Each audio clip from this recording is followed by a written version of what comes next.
Olá, o assunto hoje aqui no Espaço Democrático é o lobby, relações governamentais, relações entre público e privado. Isso é um tema extremamente polêmico no país e inclusive causador de toda essa onda de corrupção que levou o país a esse turbilhão político em que nós vivemos.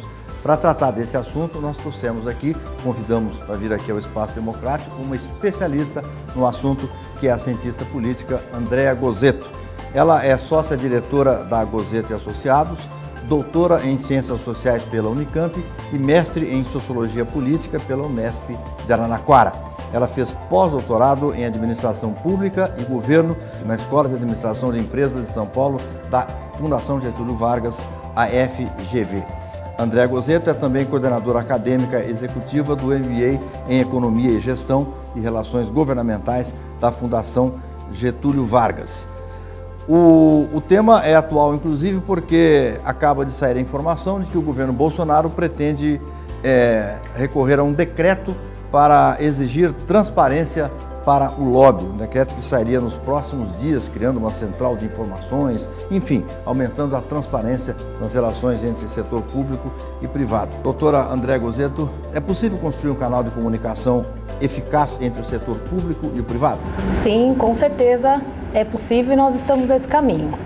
É um prazer estar aqui com vocês e acho que é bastante interessante, antes de começarmos a falar especificamente da construção desse canal, entender melhor o que são relações governamentais, o que é lobby, o que é advocacy, para a gente poder situar o debate e poder encaminhar melhor, porque infelizmente ainda existe muito mal entendido. Então a primeira coisa que eu gostaria de ressaltar é o seguinte: não existe democracia sem diálogo entre Estado, sociedade civil e mercado. Isso tem que ser feito a partir de dois princípios básicos, que é a transparência e o accountability. E toda discussão sobre lobby no Brasil ou a sua regulamentação, que é o caso do decreto do governo Bolsonaro, ele de certa forma parte do princípio contrário, né? O que eu estou querendo dizer? Que o setor privado deveria informar ao setor público com quem ele conversa e sobre o que ele conversa, quanto ele gasta para fazer isso. Só que a gente esquece que quem recebeu o mandato e a quem o poder foi delegado foi o poder público. Quem tem, na verdade, a obrigação de ser transparente e accountable é o Estado, é o membro do poder público. Então, desse ponto de vista, eu vejo com muito bons olhos o decreto da CGU, porque inspirada no modelo chileno, né, o Chile regulamentou o lobby em 2014, na verdade eles não fizeram uma regulamentação do lobby, eles simplesmente deram transparência para os encontros entre agentes públicos e agentes privados, né? Isso deu uma mudança muito grande com relação à forma como as pessoas elas ficam sabendo quem está falando com quem sobre o quê, né?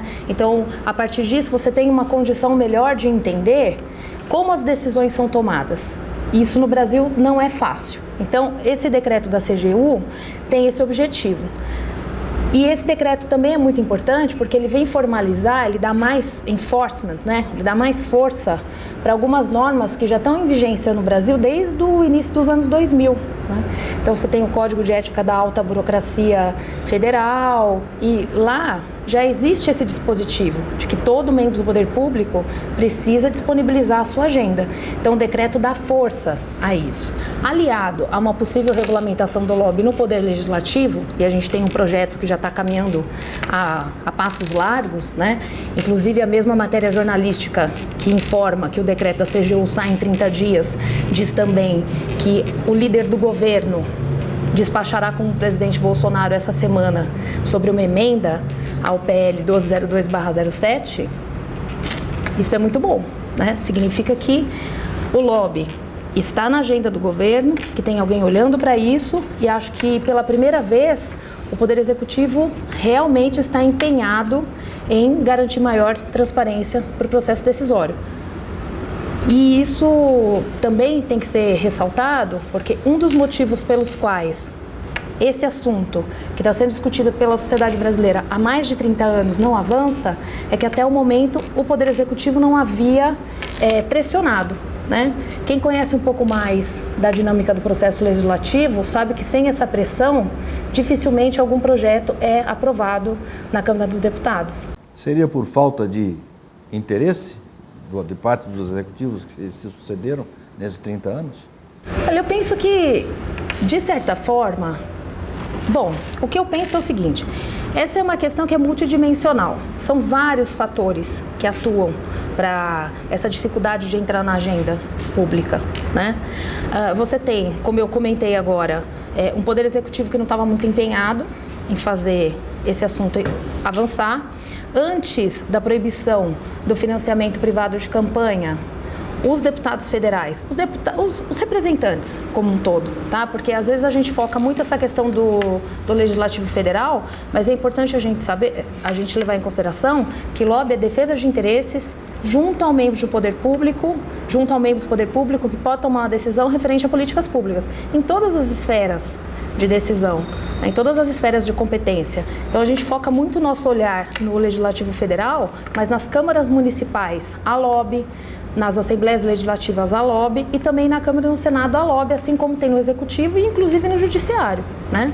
Então isso é bem interessante porque, como eu estava colocando, quando você cessa o financiamento privado de campanha, a tendência é que haja menos resistência do representante eleito, porque agora ele não precisa mais sentir, né? Ele não precisa mais entender que o profissional de relações institucionais e governamentais é um competidor.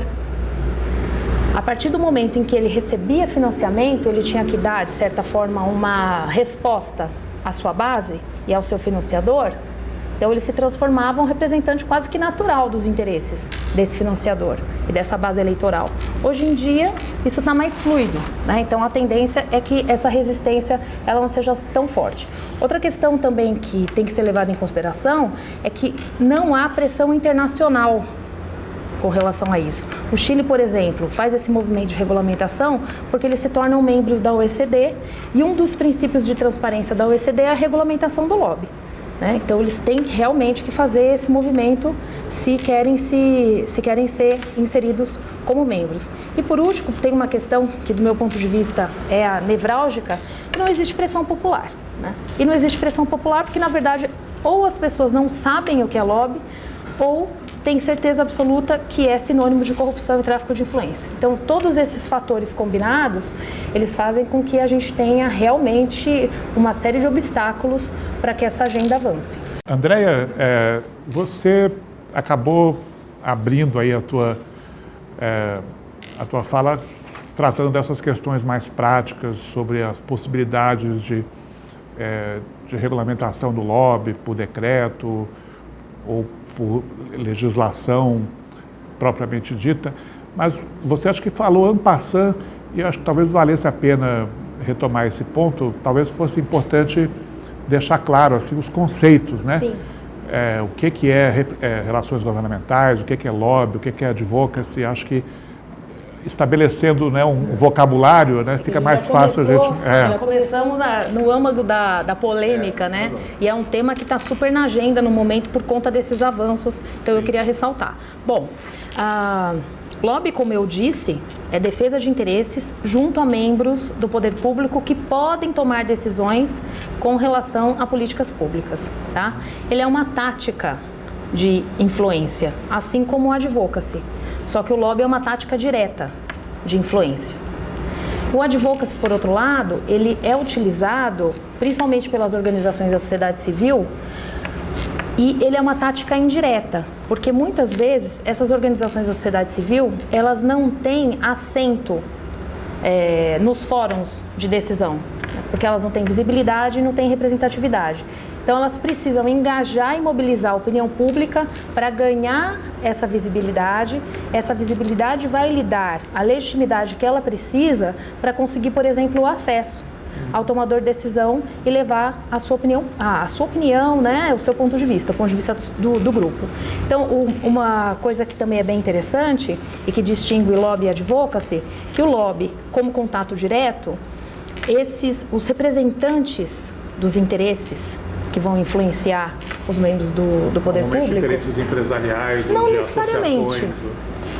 Também, mas acho que não necessariamente, né?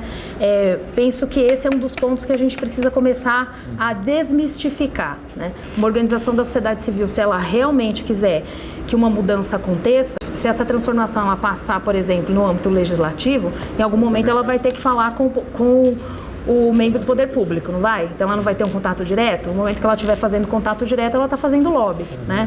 Então, assim, o que eu estou querendo dizer? Que uma organização que faz advocacy, obrigatoriamente ela vai fazer lobby, mas não o contrário. Quem já tem acesso ao membro do poder público, não precisa necessariamente, é uma tática que ele tem à sua disposição, né? Mas ele não precisa necessariamente fazer advocacy, ou seja, construir uma campanha, colocar essa campanha nos meios de comunicação, nas redes sociais, porque isso é caro, isso exige legitimidade, isso exige também muita energia e muito tempo, né? Para que você consiga gerenciar toda essa exposição que você acaba angariando, né? Então, lobby e advocacy, ambos são elementos das relações governamentais. Eu entendo lobby e advocacy como elementos chaves das relações governamentais, né? Que, de certa forma, também estão inseridas dentro de um grupo maior que são as relações institucionais. E tudo isso dentro de um guarda-chuva maior ainda, que é o guarda-chuva da comunicação, né? Porque quando a gente está falando de lobby, estamos falando de advocacy, nós estamos falando do quê? De relacionamento, né? Só que não é um relacionamento puro e simples. Alguém que você conhece ali na esquina, dá um tapinha nas costas e tudo bem. Não. Você usa esse relacionamento de forma estratégica para alcançar o seu objetivo. Então, tanto lobby quanto advocacy são táticas que se usa para ganhar influência, para obter a influência, né, para exercer influência, mas principalmente para obter acesso ao tomador de decisão. Aí é que eu queria entender, porque fiquei com essa... Como diferenciar o lobby do tráfico de influência? Não é simples, um é crime e outro não é. Né? Base simples assim. Essa pergunta é muito interessante, porque nos leva à seguinte afirmação: o lobby é neutro. O lobby é defesa de interesses. A forma como você vai defender esses interesses é que vai determinar se ele é lícito ou ilícito, né? Acho que num país como o Brasil, seria extremamente inocente da minha parte dizer que só existe lobby lícito. A gente sabe que não é verdade, né? O que ocorre, e que eu acho que é muito maléfico mesmo, para inclusive o desenvolvimento da nossa democracia, é que todas as vezes que você fala em lobby, as pessoas já fazem essa conexão direta com a ilicitude. E não é o caso, né? Por quê? O lobby ele é muito benéfico para o processo decisório como um todo, né? Ele ajuda o tomador de decisão a construir uma visão mais abrangente sobre aquele tema que ele precisa deliberar. Então, você imagina um deputado federal que vai ter que deliberar sobre uma matriz energética que ele não conhece, nunca ouviu falar. Ele precisa que alguém lhe informe, ele precisa de informações qualificadas. Quem melhor do que aquele que lida diariamente com aquilo para levar essas informações, tanto para o deputado quanto para o próprio Poder Executivo? Então, aí na linha de sistematizar o assunto que o Rogério colocou, quem é que pode fazer essas relações governamentais? Quais são os entes? Todo mundo pode fazer relações governamentais e, aliás, eu penso que o Brasil ele está no nível de desenvolvimento democrático em que nós nos encontramos porque as pessoas não fazem lobby. Eu estou falando das pessoas, todas as pessoas, todos os cidadãos. Todos os cidadãos precisavam defender os seus interesses de forma mais contundente. Afinal de contas, não existe vácuo de poder. Se o cidadão não defende os interesses dele, alguém os defenderá, né? E quando você alia essa questão ao déficit de ação coletiva que a gente tem, e inclusive essa ojeriza do brasileiro à política, está dado o nosso quadro. Então, o cidadão brasileiro não acompanha a política, a gente não sabe o que o Estado está fazendo. Quando você tenta se informar sobre o que está acontecendo, você dá de cara com uma dificuldade imensa de obter informação, né? Porque não existe uma clareza sobre quem toma que decisão.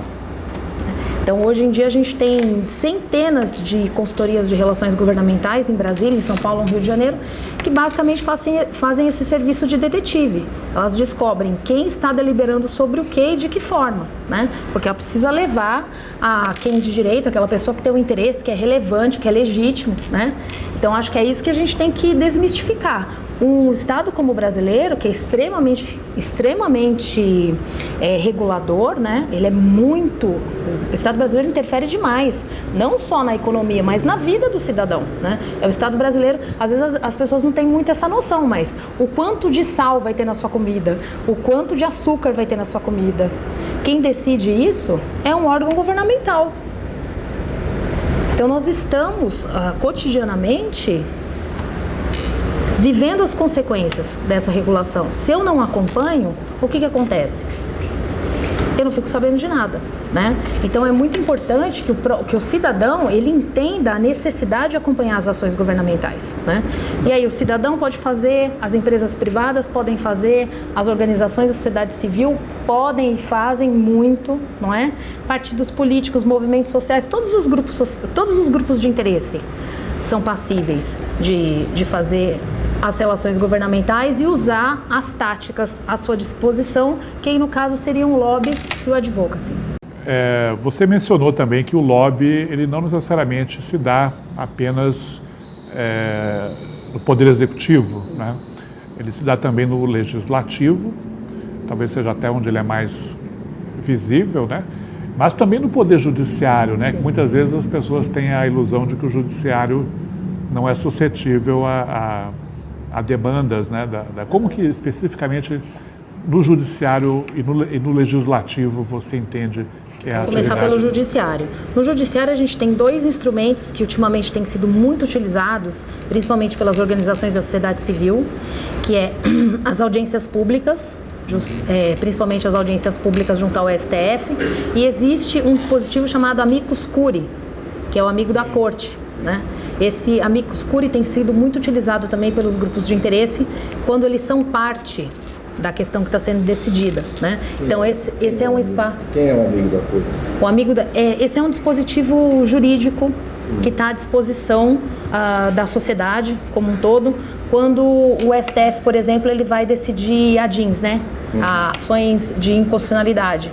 Então, os grupos de interesse podem solicitar ao ministro relator a sua inserção para falar naquele processo, a partir desse dispositivo que é o amicus curiae, né? Tanto contrários quanto favoráveis. Exatamente. O único problema que eu vejo com relação a esse dispositivo é que existe muita discricionariedade na mão do ministro. Então é ele quem escolhe, é ele quem decide quem terá voz e quem não terá voz, né?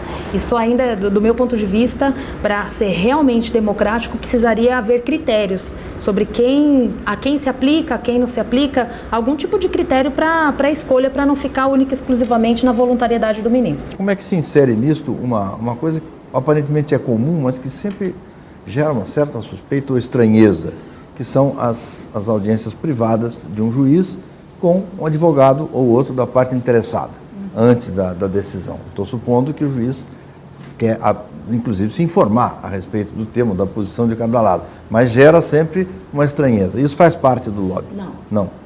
Uma atuação, ela não sobrepõe a outra, né? Elas são isoladas, né? Então, uma das táticas, por exemplo, que a gente utiliza muito no advocacy é a litigância estratégica. Então, você vai judicializar a causa, vai judicializar quando você não consegue fazer com que o membro do poder público entenda que o ponto que você está levando é relevante, né? Porque uma coisa que é muito interessante, que eu quero ressaltar, é que não se trata só de levar o seu ponto de vista. Quando a gente constrói uma estratégia de relações governamentais, quando você constrói uma estratégia de advocacy, o que você busca? Você busca, na verdade, que o membro do poder público leve em consideração o seu ponto de vista, né? Porque falar, todos nós podemos falar, né? Graças a centenas de pessoas que lutaram por isso, a gente tem a Constituição de 1988, né? E o artigo 5º, que nos dá essa possibilidade. Mas a importância de você ter um trabalho profissional de defesa de interesses ou defesa de causas é justamente isso, né? Você constrói uma estratégia, então você tem um plano de ação, essa é a minha especialidade, né? É isso que a gente, inclusive, ensina no MBA, né? Essa parte estratégica, como é que você constrói um plano capaz de forma ética, impessoal, né? Transparente, lícita, sobretudo, fazer com que esse tomador de decisão leve o seu ponto de vista em consideração. E no Legislativo, você falou sobre o Judiciário? No Legislativo se faz basicamente um monitoramento legislativo, né? Porque você sabe que abundam projetos sendo iniciados todos os dias, né? Sobre absolutamente todos os assuntos. E a primeira fase de um trabalho de relações governamentais é fazer esse monitoramento, né? Tanto que a informação e a comunicação são os dois pilares das relações governamentais e dos seus elementos chaves, o lobby e o advocacy. Então, de posse dessa informação, o profissional ele vai fazer uma avaliação e aí ele precisa ser capaz de construir um contexto que o leve a tomar essa decisão. Se aquele determinado projeto de lei ele tem capacidade de avançar ou não, porque muitas vezes esse projeto de lei ele não se sustenta, né? Então esse profissional ele faz essa análise, ele recebe essa informação, ele faz a análise do monitoramento legislativo e aí vai decidir o que vai fazer. O que eu faço com isso aqui? Tá, tem urgência, tem relevância? Então nós vamos tratar ele com propriedade, com prioridade. O que nós vamos fazer agora? Bom, como é que eu endereço essa questão? O que eu quero? Primeiro eu preciso identificar o meu objetivo. Esse projeto é bom para o meu setor? É bom para a causa que eu defendo? Legal, se é bom, então vamos trabalhar para que ele seja aprovado. Ele é ruim? Vamos trabalhar para que ele seja arquivado. Esse trabalho não é muito pulverizado, quer dizer, o lobista tem determinados argumentos a favor desta ou daquela causa, mas são 30 partidos. Como é que ele faz? Ele é obrigado a ir de um em um e fazer a explicação toda? A gente faz um mapeamento de stakeholders e depois prioriza esses stakeholders, né? Então, o trabalho de análise para que você construa uma estratégia de relações governamentais é muito grande. Você vai identificar dentro do Congresso, com 513 parlamentares, aqueles que podem te ajudar a chegar até o seu objetivo, né? E aí são uma série de critérios. Você vai encontrar, por exemplo, alguém que tenha um interesse natural pela sua causa, né? Ou pelo seu interesse. Né? Então, por exemplo, um deputado que representa uma associação setorial do agronegócio. Você vai, obviamente, buscar apoio da bancada ruralista e assim consecutivamente. Mas é um trabalho bem pulverizado mesmo. É muita saliva e muita sola de sapato. Os objetivos, para que se faz essas relações? Os objetivos são sempre genéricos ou podem ser objetivos pontuais? Como é que... Então veja, todos os setores da economia, eles estão organizados de alguma forma em associações setoriais. Essas associações, elas podem ser corporativistas ou não corporativistas. As corporativistas são aquelas criadas por lei, como por exemplo a CNI, a Confederação Nacional da Indústria, né? Então ela é criada pelo governo Vargas e inclusive toda a celeuma envolvendo a reforma trabalhista, né? A reforma trabalhista do Temer, que desobrigou, né? Tirou a contribuição sindical compulsória, está relacionada a isso.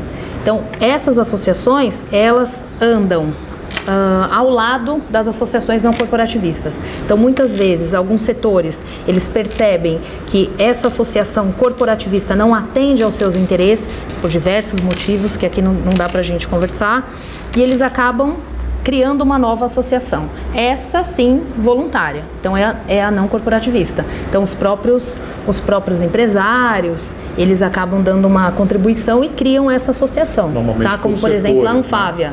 A Anfávia é uma associação setorial não corporativista, por setores. É muito fragmentado. né?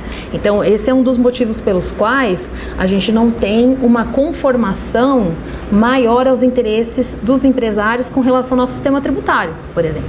Porque os próprios empresários estão pulverizados, estão muito fragmentados com relação à sua representação, né? Então, você tem grandes associações, como, por exemplo, a CNI, que vão defender as causas que são mais gerais, porque ela é uma associação guarda-chuva, né? Então, realmente, você chegou num ponto nevrálgico, é muito pulverizado, são muitos pontos para cobrir, né? Então, a estratégia, ela acaba ficando muito pesada. Talvez seja aí que entre o chamado profissional lobista, suponho que sejam muitos.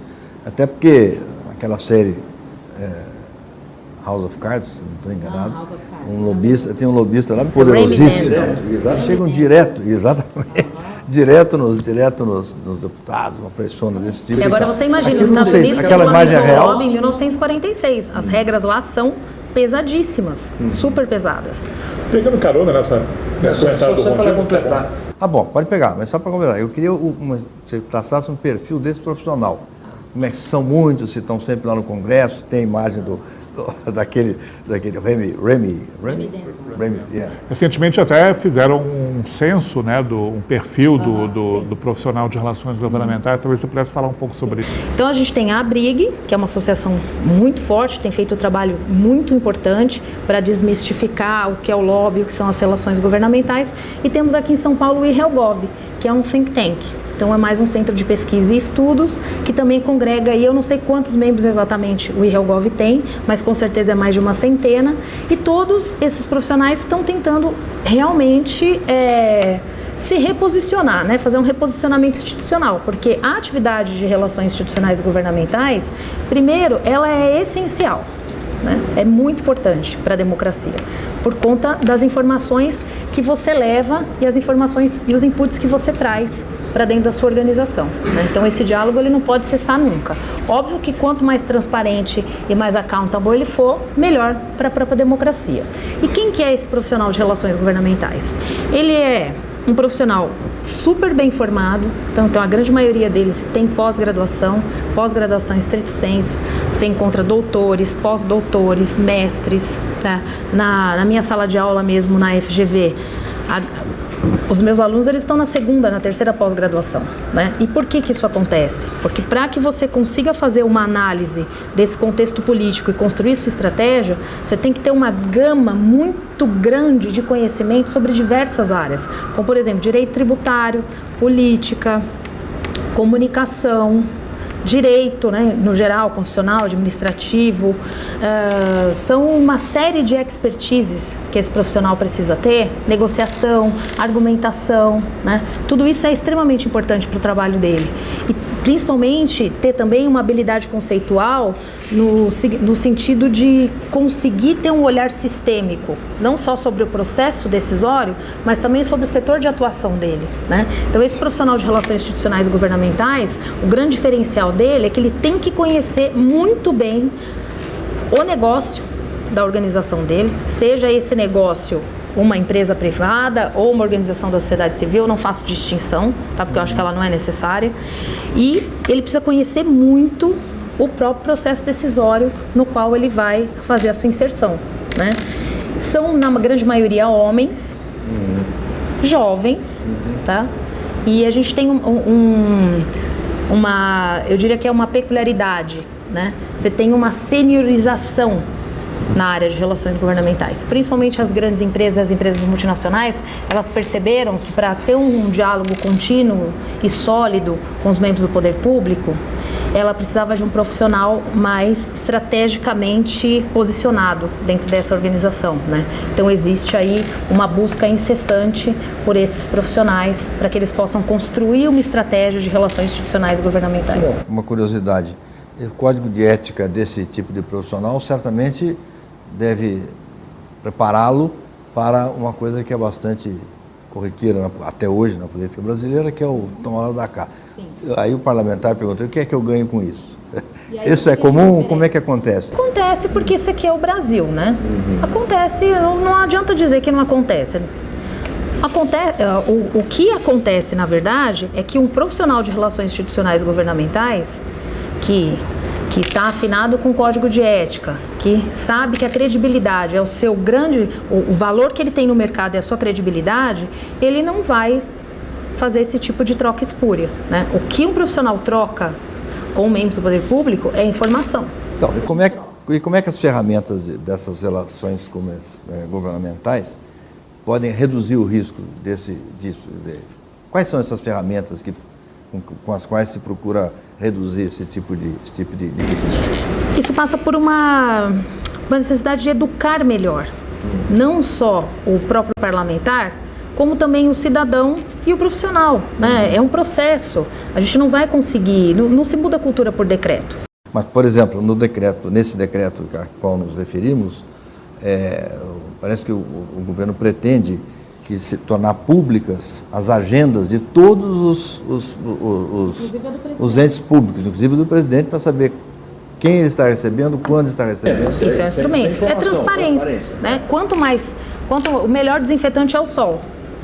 Quanto mais transparente for esse processo decisório, melhor para a democracia como um todo, né?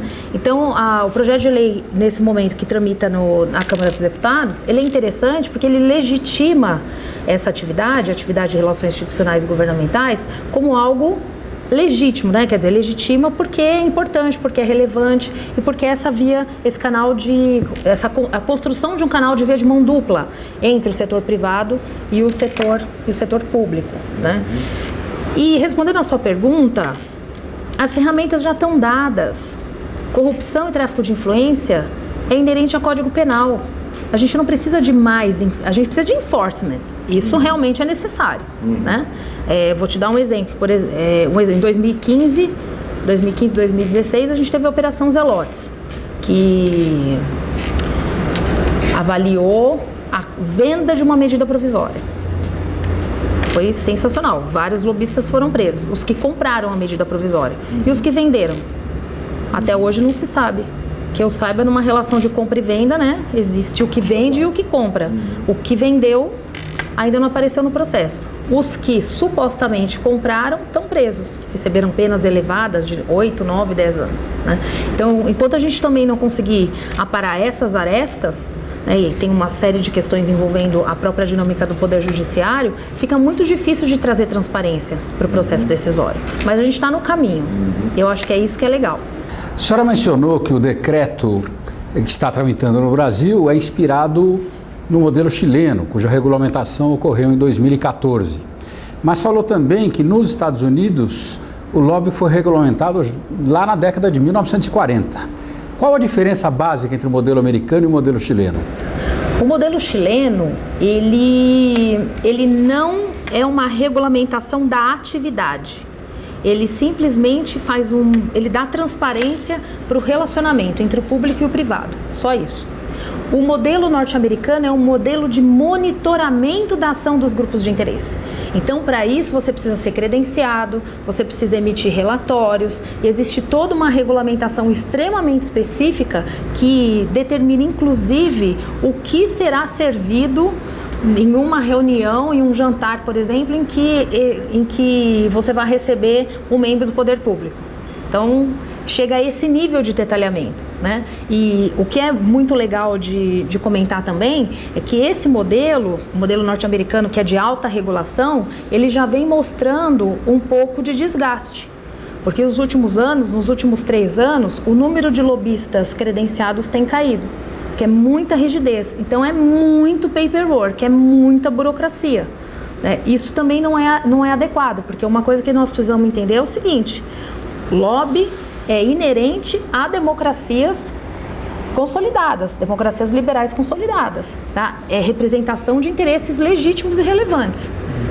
Numa democracia, todos os atores precisam conversar. Isso está dado, isso é inerente ao sistema. Então, para regulamentar a atividade, você precisa criar um sistema em que você possa monitorar a ação dos grupos de interesse sem restringir essa ação. Porque quando você restringe a ação dos grupos de interesse ao governo, você está diminuindo a capacidade de diálogo e, portanto, dando um tiro certeiro na democracia. Posso fazer uma pergunta? Nós estamos aqui numa fundação partidária. De modo geral, como que os partidos políticos ou as lideranças partidárias percebem a atividade do profissional de relações governamentais? É possível identificar assim, alguns padrões, como concorrentes, como cooperadores? Então, eu acho que tem essas duas visões, né? E o que me deixa feliz é que essa visão do concorrente, do competidor, ela está perdendo espaço por conta do que eu já comentei sobre o financiamento privado de campanha, né? Quando se conversa com parlamentares, eles são os primeiros a defender os profissionais de relações institucionais e governamentais e, inclusive, o próprio lobby, né? Porque eles sabem que os grupos de interesse, sejam eles empresariais ou da sociedade civil, são aqueles que têm as informações que eles precisam para tomar as melhores decisões, né? Então, um deputado federal que é médico, por exemplo, ele não conhece a fundo energia nuclear e nem precisa conhecer energia nuclear, né? Agora, um professor, doutor em física quântica, né? Ele pode iluminar, ele pode educar esse deputado, né? Então, do que a gente está falando aqui o tempo inteiro? E esse é o sentido de tentar desmistificar a prática. A gente está falando de informação e de comunicação. Eu queria só levantar uma última questão referente a isso, que é o seguinte: e a sociedade como um todo, que ela, de uma maneira geral, vê a atividade do lobby de uma maneira muito pejorativa, ela não gosta, muito negativa. É possível... O homem da mala de dinheiro. Isso, exatamente. Não, ou no mínimo é o seguinte, no mínimo, é claro, esse interesse, todo o interesse, como a senhora diz, é legítimo, mas a sociedade o vê como suspeito. É possível mudar esse quadro? Bom, a única maneira de mudar esse quadro é fazendo com que as pessoas participem mais do processo decisório. Porque quanto mais longe, mais afastado você está da política, obviamente que mais fantasmas você cria, né? Então, o importante, eu acho que uma fundação como a que a gente está aqui, é tentar conectar esse cidadão, conectar os seus interesses e as suas causas aos membros do poder público, porque, pelo menos a teoria dos partidos políticos diz que o partido político é esse agente que faz essa conexão, né, entre a sociedade e o governo. No entanto, a fórmula partido também tem tido seus abalos, né? E não é só no Brasil, é no mundo todo. Então, as nossas ideias preconcebidas sobre democracia, elas têm sofrido os abalos, né? Abalos muito fortes. E eu acho que a gente precisa repensar uma série de coisas, né? Penso que os partidos também estão nesse caminho, mas a fragmentação partidária é um problema muito grave, que ainda não foi devidamente endereçado. Eu diria que a solução vai a caminho lento, com a cláusula de barreira, mas esse é um outro assunto. Doutor André Gozzetto, eu queria agradecer muito. Eu que agradeço. A honra da sua presença aqui, da sua aula aqui sobre a questão do lobby, das relações governamentais. A Fundação Espaço Democrático tem exatamente esse objetivo, que é buscar a formação política, para esclarecer, debater os assuntos num ambiente extremamente democrático, sem necessariamente ligações partidárias. A sua contribuição foi muito grande hoje aqui à tarde. Muito obrigado. Muito obrigada. E obrigado a você também que nos vê pelo Facebook. Até uma próxima.